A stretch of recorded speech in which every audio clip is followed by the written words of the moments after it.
What God has joined together, let no man separate. Danilo and Joan Montero. You may now kiss your Sister Joan.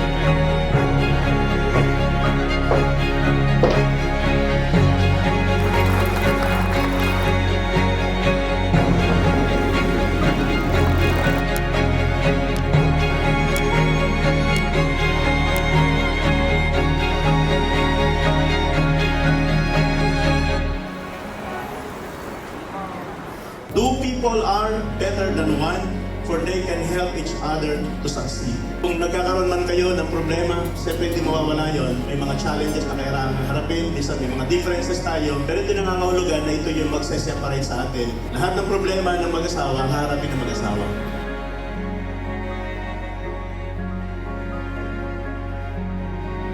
I promise na andito ako palagi sa tabi mo na susuportahan ka sa lahat ng tatahakin mo. And magkasama tayo hanggang sa dulo. I love you.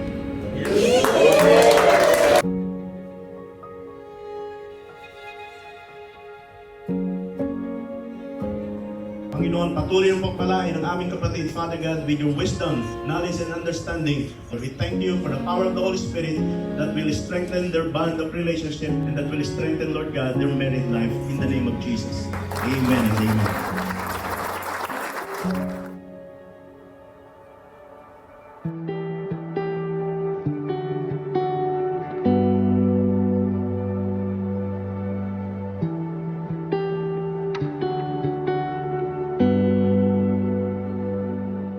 Lights flashing before me, time's drifting away.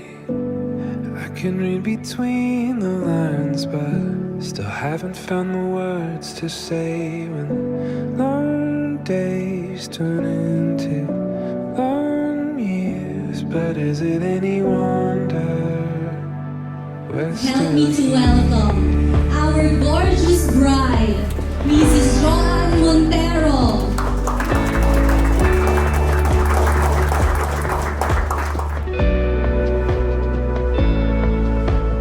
Do you take Joan to be your wedded wife? I do. Do you take Danilo to be your wedded husband? I do.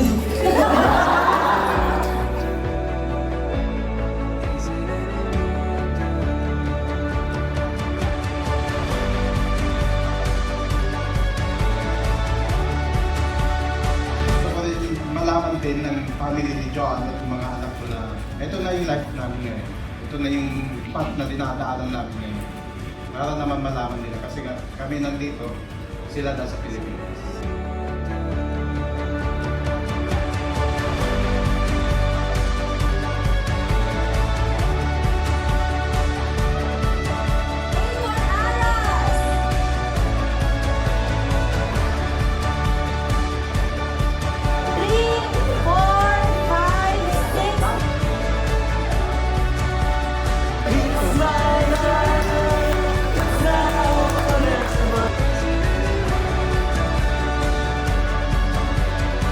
Praise God.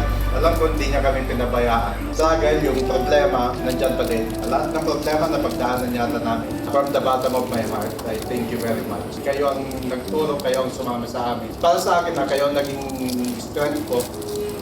Magsasama tayo sa hirap at ginawa. Pangako ko yan. At ganoon din po sa papa mo at sa kasama mo. Yung pangako kong yun nung una, is tutuparin mo po hanggang sa